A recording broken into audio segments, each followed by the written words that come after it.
Radio, my favorite song. Kalau pergi Kuala Kubu, tulis nama atas batu. Gol! Seronok kan? Anda boleh tonton secara langsung, VOD, dengar radio dan podcast melalui satu aplikasi. Muat turun aplikasi RTM Kids sekarang.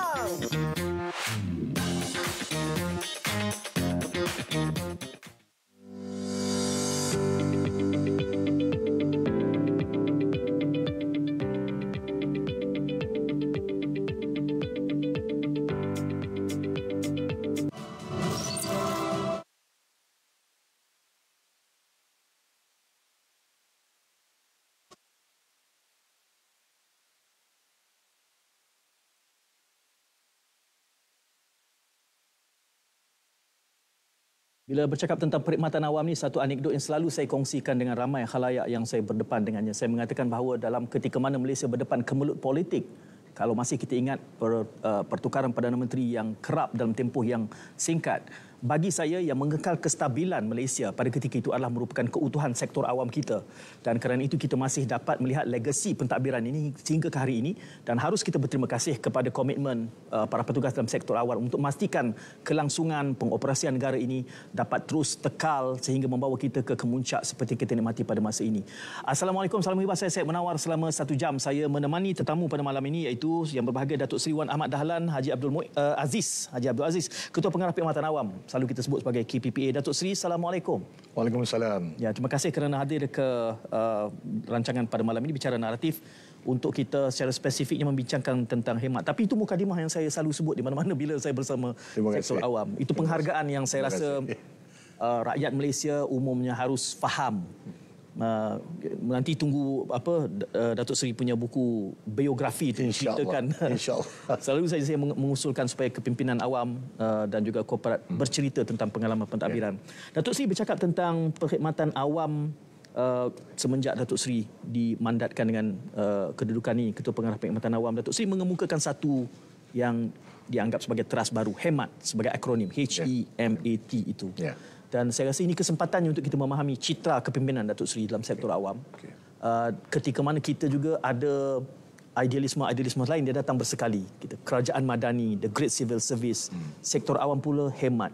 Jadi boleh kita mengenali lebih lanjut aspirasi hemat ini, Datuk Seri? Terima kasih saudara Syed Munawar. Pertama sekali saya ingin merakamkan ucapan terima kasih kepada pihak RTM kerana memberi ruang dan peluang kepada saya untuk bersama dalam program kita pada malam ini. Sebenarnya apabila Yang Amat Berhormat Datuk Seri Anwar Ibrahim, Perdana Menteri, mengambil tampuk pemerintahan sebagai Perdana Menteri, beliau telah memperkenalkan Malaysia Madani. Di mana Malaysia Madani ini dia mengandungi beberapa rukun, tepatnya 6 rukun, iaitu kemampanan, kesejahteraan, daya cipta, hormat, keyakinan dan juga ihsan. Jadi kesemua rukun-rukun ini ianya tidak lari daripada untuk memberi kesejahteraan kepada rakyat. Begitu kuat sekali hasrat Yang Amat Berhormat Perdana Menteri untuk melihat rakyat Malaysia juga menikmati kemakmuran yang ada di dalam negara kita. Kemudian ianya disusuli pula oleh Yang Berbahagia Tan Sri KSN, di mana beliau telah mengemukakan satu idea iaitu yang dikenali the Great Civil Service, yang merangkumi 5 teras penting di sini yang sepatutnya dan perlu dilaksanakan oleh semua penjawat awam, iaitu tadbir urus terbaik, kemudian bertanggungjawab, ihsan juga ada di situ, kebertanggungjawaban serta fokus pada matlamat yang ingin dicapai. Jadi gabungan dua idea ini sebenarnya telah membentuk satu perkara yang menampakkan bahawa kita menuju ke suatu perkara yang boleh memberi kejayaan kepada negara kita. Dan apabila saya diamanahkan untuk menjadi Ketua Pengarah Perkhidmatan Awam, saya telah memperkenalkan satu lagi idea baru yang pada saya perlu ada dalam setiap sanubari penjawat awam itu sendiri. Kerana penjawat awamlah pelaksana kepada segala dasar-dasar yang telah ditetapkan oleh kerajaan. saya telah memperkenalkan hemat. Okey. Ya. Satu perkataan yang pada saya sangat dekat dengan orang Malaysia, sangat dekat dengan masyarakat kita. Kerana hemat ini sendiri dia memberi erti, ya, erti di mana hemat kita selalu identik dengan perbelanjaan. Hemat dalam kita membuat keputusan supaya keputusan tersebut menjadi satu keputusan yang benar-benar tepat di dalam kita melaksanakan sesuatu perkara. Ya. Dan untuk makluman Tuan Syed juga, hemat ini sebenarnya dia mewakili akronim seperti H iaitu hijrah tata kelola. Okey. E pula adalah empati rakyat. Ya. Kemudian M adalah minda peking, A aspirasi inovasi dan T adalah telus takbiran. Jadi sebenarnya perkara ini bukan perkara yang baru. Ya. Ianya telah ada di dalam ekosistem kita. Dalam ekosistem kekeluargaan, dalam ekosistem pentadbiran, peringkat negeri dan negara. Ianya terlalu dekat dengan kita. Cuma mungkin ianya telah lama dilupakan ataupun mungkin dipandang enteng oleh sesetengah pihak. Namun apa yang terkandung di dalam hemat ini pada saya merupakan sesuatu perkara yang memberi kebaikan, mengorak langkah ke arah kebaikan. Ya. Dan di samping hemat itu, saya juga telah menetapkan saya telah menetapkan bagaimana pelaksanaan hemat ini untuk kita terjemahkan pegawai kerajaan ini di dalam memberi perkhidmatan kepada rakyat. Jadi saya telah memperkenalkan 3 prinsip di dalam kita melaksanakan hemat ini. Ya. Iaitu pertama, kita akan dalam bahasa Inggerisnya kita akan katakan iaitu facilitate, ya, ataupun memudahkan, accommodate, ya, kita menyesuaikan dan juga accelerate, iaitu mempercepatkan. Gabungan ketiga-tiga elemen ini pada saya akan sangat membantu untuk menerjemahkan dasar-dasar kerajaan supaya apa yang digariskan di peringkat atasan akhirnya akan dapat dirasai oleh rakyat di bawah sana. Jadi sekiranya penjawat-penjawat awam memegang kepada prinsip hemat dan juga berlandaskan 3 prinsip yang saya nyatakan tadi, insya-Allah segala perancangan yang baik yang telah digariskan oleh kerajaan untuk membantu rakyat, terutamanya dalam kita mengangkat martabat rakyat dan juga untuk mengatasi kemiskinan. Sekarang kita ada kemiskinan yang agak besar juga di kalangan rakyat kita, miskin tegar dan miskin. Jadi apabila segala-gala garis dasar ini dapat kita laksanakan dengan sebaik mungkin, insya-Allah perkara ini akan dapat kita sedikit sebanyak membantu rakyat di dalam mendapat perkhidmatan daripada pihak kerajaan. Dan ada juga yang mengatakan bahawa sekiranya perkara-perkara sebegini tidak diambil berat oleh pihak pentadbir, maka saya melihat kita akan sentiasa memberi perkhidmatan yang sama sahaja sebagaimana kita laksanakan pada masa-masa dahulu ataupun sebelum ini. Jadi saya amat berharap bahawa penjawat awam, tak kira daripada kelompok ataupun kumpulan mana sekalipun, mereka ada mereka ni pekerja ataupun penyelia, amalan-amalan sebegini yang sepatutnya kita jadikan agenda utama kita untuk memastikan rakyat mendapat perkhidmatan yang terbaik sebagaimana yang dihasratkan oleh kerajaan Madani di bawah pimpinan Datuk Seri Anwar Ibrahim. Tuan Syed. Datuk Seri, saya nak menora ke thought proses ni. Proses bagaimana penjenamaan. Saya bayangkan dia tidak timbul sembrono tiba-tiba hemat. Jadi saya membayangkan ketokohan kepimpinan negara dalam konteks Datuk Seri sebagai KPPA telah melalui susur galur yang panjang dan sudah melihat kekuatan, kelemahan yang ada. Bagaimana proses sewaktu berada di KPPA? Hemat harus diperkenalkan. Discovery-nya tu, dia punya eureka moment-nya tu masa bila tu? Bagaimana dia berlaku? Dia sebenarnya perkara ini betul seperti yang Tuan Syed katakan tadi, bahawa perkara ini tidak datang dengan sekelip mata, tetapi ianya berlandaskan kepada sedikit pengalaman saya semasa berkhidmat di jabatan dan juga kementerian-kementerian sebelum ini. Saya sebenarnya lebih lama berada dalam perkhidmatan keselamatan di Kementerian Dalam Negeri. Saya pernah di Jabatan Immigration, Jabatan Pendaftaran Negara, Jabatan Pengangkutan Jalan. Jadi di situ saya kebanyakan jabatan yang saya pernah berada, ianya banyak memberikan perkhidmatan kepada rakyat. Kita selalu melihat bahawa rakyat terpaksa beratur panjang untuk mendapatkan perkhidmatan. Kemudian mereka juga terpaksa datang daripada tempat yang jauh untuk mendapat perkhidmatan. Dan saya juga telah ditempatkan di unit penyelarasan pelaksanaan Jabatan Perdana Menteri, di mana antara tugasan utama jabatan ini adalah untuk melihat dari segi bagaimana kita nak menurunkan kadar kemiskinan.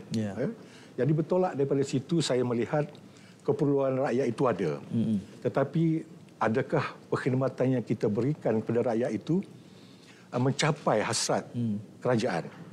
Jadi bertolak daripada situ saya cuba mengolah bagaimana kita nak memberikan perkhidmatan yang terbaik kepada rakyat berdasarkan masalah-masalah yang pernah saya lihat semasa saya berada di jabatan-jabatan sebelum ini. Itulah bermulanya bagaimana kita craftkan hemat itu sendiri sebagai satu gagasan. Yang penonton tidak tahu, dalam beberapa pentas lain saya mengemudi bersama Datuk Seri adalah saya pernah sebut pada Datuk Seri kata menariknya hemat ni kerana dia seperti sudah ada satu kerangka tindakan, macam ada fieldwork, what's next. So kerana hemat itu gagasan, tapi dia ada blueprint untuk membantu tindakan. Itu kita akan perdalam seketika nanti. Kerana pada peringkat ini saya tertarik melihat bagaimana Perdana Menteri juga menekankan tata kelola perlu dipermudahkan. Kemudian delivery system, sistem penyampaian ini perlu cekap, perlu sampai. Tapi kita juga tahu sektor awam ini dia punya perimeter operasinya yang baku. Dia tidak luas, tidak fleksibel. Mungkin sektor awam lebih fleksibel. Bagaimana sektor awam boleh menyahut, memudahkan tata kelola sistem penyampaian yang berkesan ini? Nak cungkil pandangan Datuk Seri. Okey, terima kasih Tuan Syed. Dia sebenarnya Yang Amat Berhormat Perdana Menteri, kita selalu dengar selalu bercakap tentang tata kelola yang baik. Kerana bermula daripada tata kelola lah kita boleh menggerakkan segala upaya kita untuk memastikan perkhidmatan dan juga keperluan rakyat dapat kita penuhi. Memang betul perkhidmatan awam ini besar dan bagaimana kita nak melihat semua penjawat awam dapat mencerna apa yang dihasratkan ini. Jadi saya selalu menekankan bahawa perkhidmatan kita tidak boleh statik. Kita perlu sentiasa dinamik untuk memberikan perkhidmatan kepada rakyat. Kita perlu sentiasa meneroka idea-idea baru. Bagaimana kita nak memudahkan rakyat dalam mendapatkan perkhidmatan. Jadi kita di Jabatan Perkhidmatan Awam, kita memang ada perancangan-perancangan di mana kita akan menyebarluaskan perkara ini, di mana pegawai-pegawai daripada Jabatan Perkhidmatan Awam, pegawai-pegawai daripada Intan dan juga pegawai-pegawai di kementerian, mereka akan menjadi jurucakap kepada pihak kerajaan untuk memastikan berlakunya peralihan paradigma daripada kerja secara biasa kepada kerja yang lebih baik lagi dengan cara kita melihat keperluan rakyat itu sendiri. Sekiranya ini dapat kita laksanakan, insya-Allah saya percaya mungkin rungutan daripada rakyat dapat kita kurangkan dan kita dapat memberi perkhidmatan yang lebih baik daripada sebelum ini, insya-Allah. Insya-Allah. Datuk Seri tertarik juga saya kerana Datuk Seri menyebut guna istilah empati.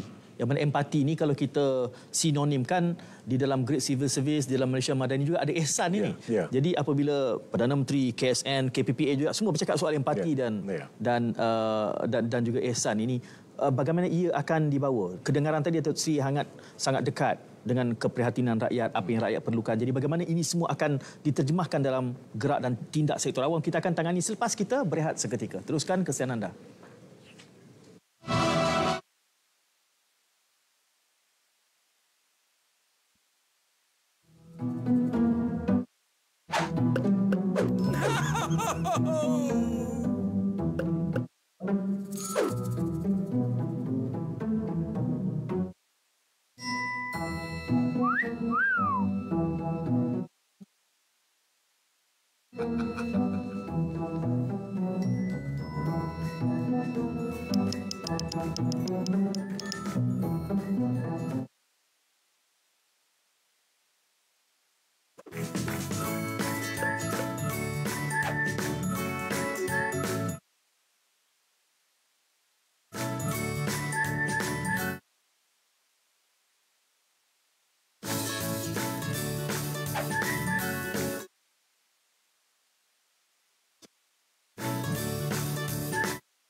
Zahirkan rasa cinta kepada negara.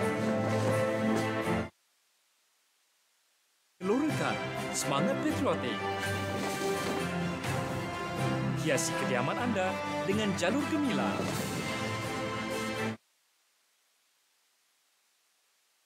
Satu rumah, satu jalur gemilang. Jalur gemilang, cerminan maruah bangsa dan negara. Siapa terkesan? Petani, pekebun kecil, nelayan. Kita bagi duit RM200. Baik. Cadangan kita supaya subsidi diesel jangan bagi kepada golongan maha kaya dan orang asing. Kita kebanyakan tak pakai diesel. Pekebun kecil pakai, nelayan pakai, pemandu teksi pakai, bas sekolah pakai, pekebun sayur termasuk Cameron Highlands pakai. Semua itu kita bantu. Bagi wang kepada dia supaya dia tampung kos beli diesel. Yang kita tak bagi kepada siapa? Syarikat-syarikat besar yang untung ratus juta ringgit. Yang kita tak bagi kepada siapa? Ini yang duk curi diesel bagi ke kapal nelayan asing. Yang kita tak bagi kepada siapa? Penyeludupan yang kita duk baca hari-hari. Seludup dapat tangkap 30 juta. Seludup dapat 20 juta.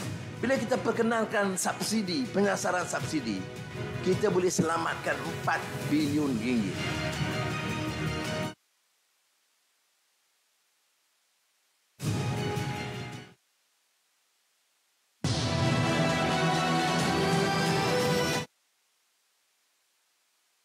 Ya, ini adalah bicara naratif. Secara langsung kami menemani Datuk Seri Wan Ahmad Dahlan Haji Abdul Aziz, Ketua Pengarah Perkhidmatan Awam Malaysia, bercakap tentang HEMAT, satu akronim HEMAT, trust baru sebagai satu trust baru dalam Perkhidmatan Awam Malaysia, akronim yang mewakili hijrah tata kelola, empati, employment minda pekin, aspirasi, inovasi dan juga telus tadbir yang harus digarisbawahi dengan 3 prinsip utama, iaitu to facilitate, accommodate dan juga accelerate. Telah pun dibicarakan panjang sekitar pusingan yang pertama 15 minit, dan saya bangkitkan apabila dalam pemerhatian mendapati elemen ihsan.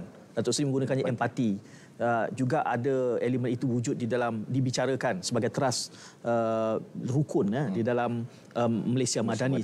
The Great Civil Service juga ada penegasan tentang elemen sebegini. Apa yang ingin digambarkan dengan 3 tonggak utama tu, KMX, KSN, KPPA dalam konteks rakyat yang menuntun? Kerana saya membayangkan di awal tadi mungkin hemat ini yang menuntun kepada sektor awam, mereka akan cepat menangkap isyarat di sebaliknya.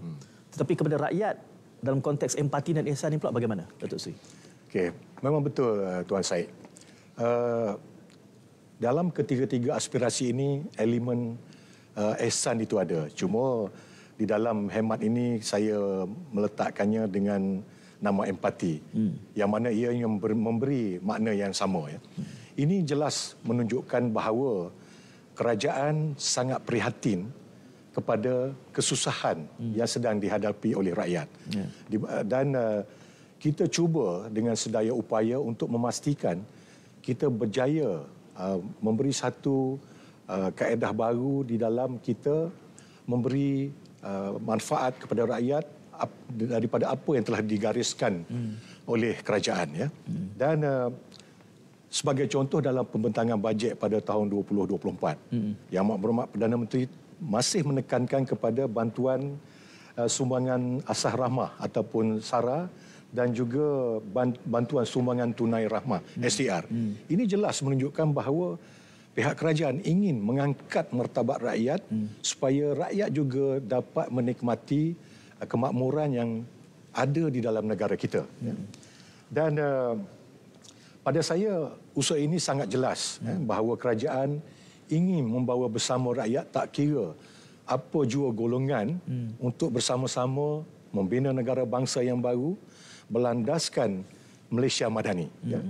Dan sudah tentu Jabatan Perkhidmatan Awam yang mana merupakan jentera kerajaan di dalam sistem penyampaian, kita juga perlu melengkapkan penjawat-penjawat awam dengan sifat dan juga keprihatinan berkaitan dengan apa yang diperlukan oleh rakyat. Jadi penjawat awam perlu sentiasa prihatin dengan permasalahan yang dihadapi oleh rakyat. Perlu meletakkan diri penjawat awam itu sendiri di tempat rakyat. Sekiranya kita berada dalam kedudukan mereka, apa yang kita harapkan daripada kerajaan. Bertolak daripada situ, kita dapat merencanakan apa yang terbaik untuk rakyat. Saya mengambil contoh. Apabila rakyat ingin mendapatkan perkhidmatan di kaunter, dan kebetulan pada hari tersebut mungkin kerana cuti umum ataupun cuti sekolah, jadi banyak pelanggan yang akan datang. Jadi sebagai penyelia, mereka perlu mengambil satu inisiatif supaya kesemua kaunter dibuka. Untuk memastikan bahawa mereka yang hadir pada hari itu tidak pulang dengan tangan kosong. Kerana kita tahu kebanyakannya mungkin datang daripada jauh dan sebagainya. Jadi keprihatinan penyelia kepada perkhidmatan kaunter dengan meletakkan diri mereka berada di tempat pelanggan, itu akan membolehkan apa yang dihasratkan oleh pelanggan kita dapat diberikan sebagaimana yang dikehendaki. Jadi keperluan untuk kita meletak diri kita dalam suasana yang dihadapi pelanggan, itu yang paling penting. Ini yang saya ingin terapkan kepada penjawat awam supaya kita sentiasa prihatin, meletakkan kita seperti mana yang dihadapi oleh rakyat supaya kita tahu apa yang kita perlukan. Itulah sifat ihsan yang perlu ada. Datuk Seri menggunakan rakyat dan pelanggan tu secara sinonim. Itu satu gambaran soal expectation yang rakyat ingini. Tetapi di waktu yang sama bila kita membicarakan tentang belanjawan, Datuk Seri menyebutkan soal belanjawan tadi, salah satu prinsip yang dikemukakan dalam hemat ni adalah minda pekin. Ini saya kerana kalau kita memahaminya, artinya kena fikir berjimat cermat. Tetapi saya membayangkan sektor awam ini cabarannya juga, Datuk Seri, adalah kerana telah diberikan peruntukan tertentu. Dan saya dapat gambaran kalau tak habis ni, dia tahun depan dia tak dapat sebanyak itu. Jadi bagaimana kita nak mengharmonikan minda pekin ini dengan kerangka sektor awam ini? Apakah ia boleh dibudayakan apabila expectationnya, jangkaannya adalah kita dapat 1 bilion, kita harus membelanjakan 1 bilion. Jadi bagaimana kita memahami minda pekin sektor awam ini? Sebenarnya minda pekin ini adalah satu kaedah di mana cara penjawat awam itu bertindak. Memang betul setiap kementerian, jabatan memang telah diberikan peruntukan tahunan. Tetapi di dalam kita membelanjakan peruntukan yang telah diberikan kepada kementerian ataupun jabatan, kita perlu melihat dari segi value for money ataupun nilai yang setimpal dengan pengeluaran kepada peruntukan tersebut. Jadi di sinilah perlunya kita tidak sewenang-wenangnya berbelanja kerana memang kita dah ada peruntukan. Tetapi kita melihat kepada apa sebenarnya yang kita perolehi dengan nilai sebanyak itu. Saya mengambil contoh yang paling mudah mungkin dalam kita mengadakan negosiasi dengan pihak-pihak luar. Dengan sejumlah peruntukan yang telah diberikan kepada kita.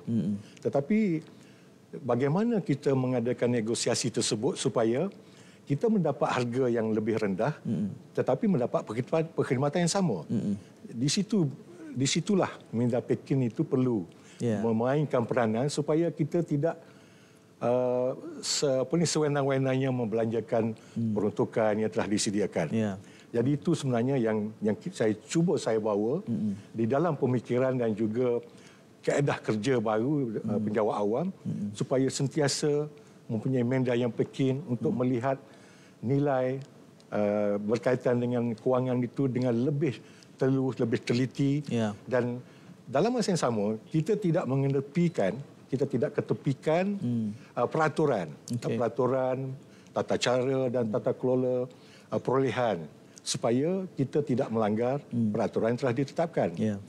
Cuma kita mencari satu kaedah yang terbaik supaya apa yang kita keluarkan, bajet ataupun peruntukan yang kita belanjakan itu setimpal dengan apa yang kita perolehi, yang mana perkara ini juga akhirnya akan pergi kepada rakyat.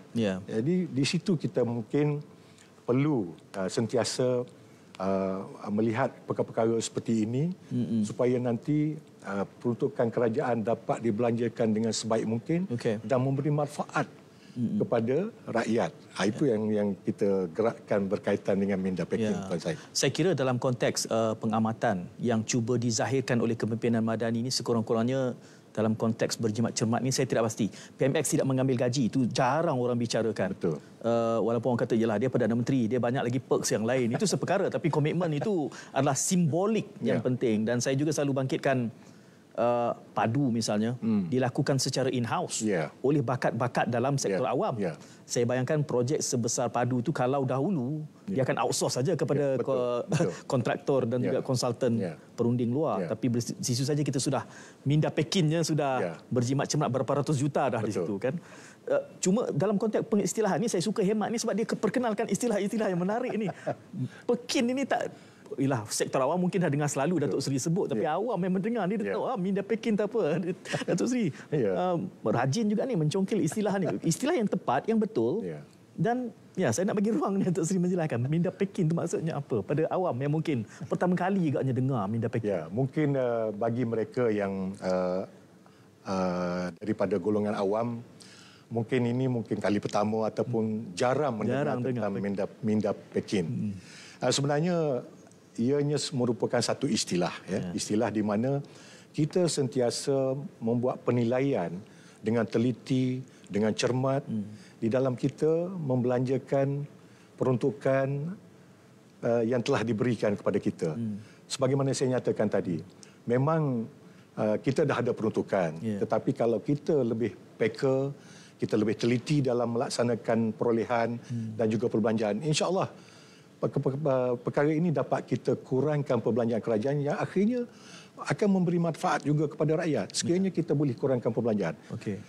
Baki yang ada itu mungkin boleh kita salurkan kepada program-program lain yang boleh memberi manfaat kepada rakyat.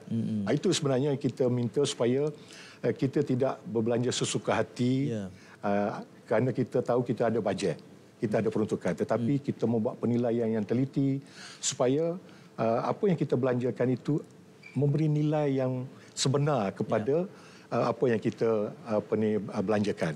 Dan sebagaimana Tuan Syed nyatakan tadi, kalau dulu memang banyak perkara-perkara yang melibatkan pihak konsultan kita bawa untuk membantu pihak kerajaan di dalam melaksanakan sesuatu perkara, tetapi pada kali ini Yang Amat Berhormat Perdana Menteri memberi kepercayaan yang begitu besar kepada penjawat awam. Kerana dalam penjawat awam ini, kita ada pelbagai golongan. Mereka ada doktorat, ada PhD dalam pelbagai bidang. Jadi, kenapa kita tidak mahu menggunakan kepakaran yang ada? Kita masih mahu menggunakan kepakaran pihak konsultan. Sedangkan kita berupaya melaksanakan apa-apa jua projek berkaitan dengan disiplin masing-masing. Jadi, di sini, saya cuba menggembelingkan kepakaran yang ada di kalangan penjawat awam untuk kita merealisasikan apa jua program ataupun projek yang memang boleh kita laksanakan. Bukan saya nak menidakkan pihak konsultan, tapi kalau kita boleh membuat perkara ini dengan bakat dalaman, kenapa tidak? Betul. Kerana ini setidak-tidaknya kita membantu kerajaan di dalam mengurangkan perbelanjaan operasional sesebuah kementerian. Jadi tidak timbullah kerisauan lebihan.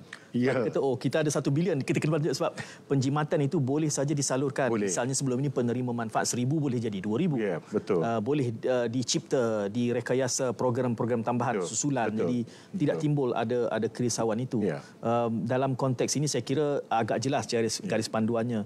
Tapi yang menarik juga adalah Datuk Seri dalam konteks perubahan yang cuba dibawa, tekanan dan juga realitinya adalah kita berdepan dengan teknologi. Ini satu aspek yang mungkin penting untuk kita bicarakan kerana teknologi ini dia juga akan mengubah cara bekerja. Betul. Dan mengubah kos Ya.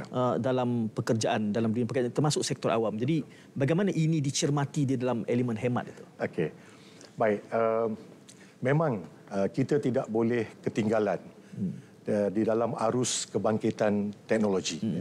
Sekiranya kita ketinggalan, maka kita akan menghadapi masalah yang besar di kemudian hari. Sekarang ini banyak orang bercakap berkaitan dengan AI. Di mana-mana, di seantero dunia, orang bercakap tentang AI. Jadi kita perlu pantas untuk segera berada di dalam ekosistem tersebut.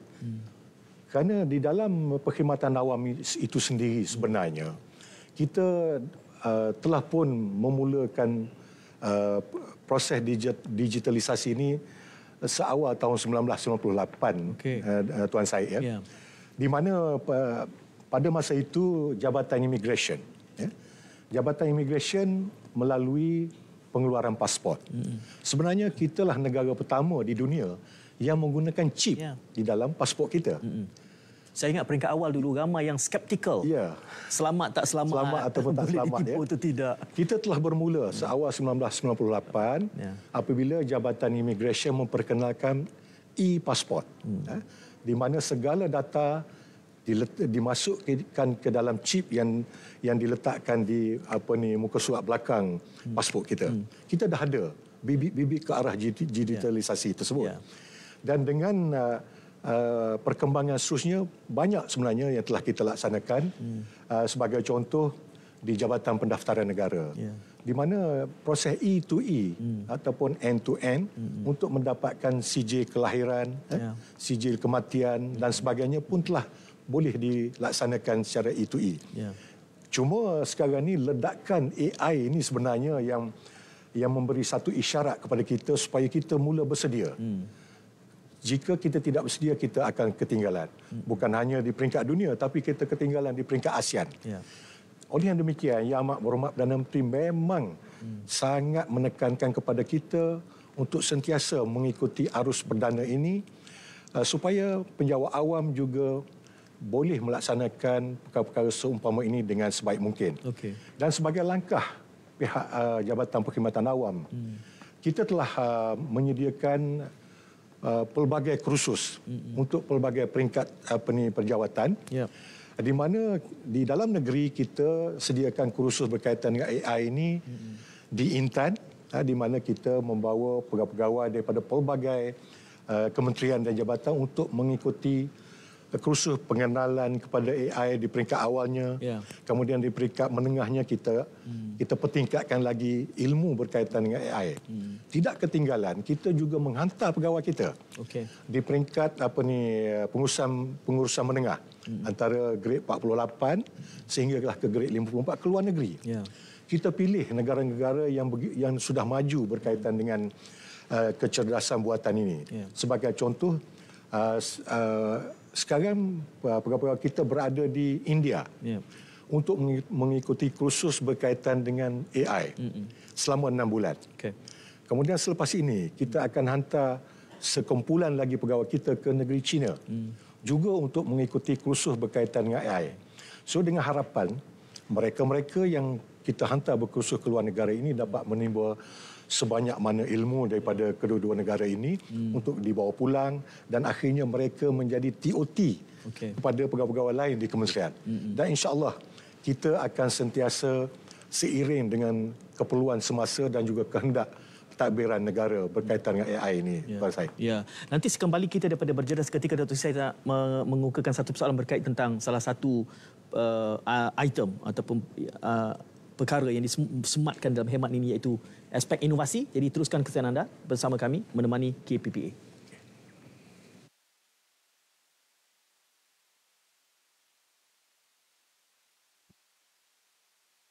Terlepas dari siaran program-program menarik di RTM, jom saksikan semuanya di RTM Klik. Hai adik-adik, jom belajar cara melintas jalan. Lihat kiri, kanan, kiri sebelum melintas.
Membantu pelajar melintas dan pastikan pelajar selamat sampai.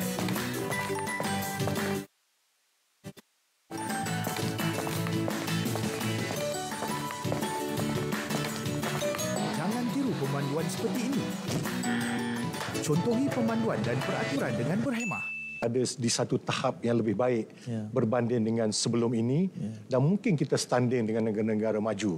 Cuma kita memerlukan sedikit masa untuk menjadikan nilai ini sebagai satu budaya. Sebagaimana budaya kebersihan di negeri Jepun, sebagaimana budaya Q di negara-negara Eropah. Jadi perkara ini memerlukan sedikit masa dan saya percaya dengan iltizam yang ada di kalangan penjawat awam dan juga dokongan yang begitu kuat daripada Yang Amat Berhormat Perdana Menteri dan juga kabinet dan juga menteri-menteri kabinet yang mengetuai kementerian-kementerian, saya percaya perkara ini bukan satu perkara yang mustahil untuk kita jadikan hemat ini sebagai nilai pegangan penjawat awam untuk memastikan perkhidmatan awam kita berada standing dengan negara-negara maju dan juga boleh dibanggakan. Cuma apa yang penting adalah keinginan penjawat awam untuk berubah. Dan perkara ini insya-Allah kita akan tangani dengan sebaik mungkin melalui kaedah-kaedah penyampaian yang berterusan kepada penjawat awam. Itu yang saya rasa perlu kita. Bila Datuk Seri menyebutkan soal perlu masa itu, nak tunggu akar tunjang itu. Jadi saya rasa kestabilan ini juga penting. Kerana saya bangkitkan di awal tadi. Dalam konteks sosiopolitik kita berubah-ubah ini juga merupakan satu gangguan. Jadi saya kira ini kesempatan untuk kepada Datuk Seri sementelah jadi KPPA ini dan kelihatannya macam stabil untuk tempoh ini. Jadi ini satu kesempatan yang Datuk Seri kita harus ambil sepenuhnya untuk memperkasa sektor awam. Saya bersetuju dengan apa yang dinyatakan oleh Tuan Syed tadi di mana di dalam kita melaksanakan apa jua dasar, apalagi dasar yang memberi manfaat kepada rakyat, kita perlu satu kerajaan yang stabil. Dan saya percaya dan saya dapat melihat bahawa kerajaan yang ada sekarang ini boleh dikatakan sudah mula stabil dan dengan beberapa dasar-dasar yang diilhamkan oleh kepimpinan negara, saya percaya dan yakin bahawa apa yang kita hasratkan dengan kestabilan yang ada sekarang, dengan ekonomi yang semakin membaik sekarang ini, insya-Allah perkara-perkara yang seumpama ini dapat kita laksanakan dengan sebaik mungkin dan menjadi satu pegangan kepada penjawat awam. Memang kestabilan politik, ekonomi, sosial itu sangat diperlukan di dalam kita memastikan segala bentuk dasar dan juga kebijakan-kebijakan yang diterapkan oleh kerajaan dapat kita sampaikan kepada rakyat. Kalau tidak, akarnya tak cukup menunjang. Sekala ribut datang CP-CP saja pun dia boleh tumbang. Dan kita juga tidak mahu satu dasar itu diperkenalkan, orang kata sekali air bah, sekali partai berubah. Jadi kita mengharapkan ada kestabilan di situ. InsyaAllah. Dalam 1 minit berbaki ini pesanan Datuk Seri kepada penjawat awam. Okey. Saya ingin menyampaikan pesanan kepada seluruh penjawat awam supaya sama-sama mendukung apa yang telah kita gariskan bermula daripada Malaysia Madani, The Great Civil Service dan juga Hemat untuk memastikan segala perkhidmatan yang kita laksanakan itu akhirnya dapat dirasai oleh rakyat dan kita merupakan orang yang boleh membantu rakyat di mana jua mereka berada. InsyaAllah penjawat awam akan sentiasa memberikan yang terbaik kepada negara kita ini. Bagi suara rakyat awam, marhain, saya sangat mengharapkan sektor awam kita terus diperkasa kerana limpahan, orang tak tahu, orang ingat saya penjawat awam. Tapi tak apalah, kita bercakap bagi pihak awam. Hakikatnya pemerkasaan sektor awam itu limpahan manfaatnya akan tiba kepada kita semua. Jadi saya nak ucapkan terima kasih kepada Datuk Seri Wan Ahmad Dahlan Haji Abdul Aziz, Ketua Pengarah Perkhidmatan Awam, selama 1 jam membicarakan tentang hemat. Kita nantikan hemat itu kan dibutirkan sepanjang lebar di dalam penerbitan-penerbitan dan juga makalah untuk dilaksanakan. Terima kasih sekali lagi. Terima kasih kepada semua yang menonton. Kita jumpa lagi insya-Allah dalam kesempatan akan datang. Assalamualaikum. Salam hibah.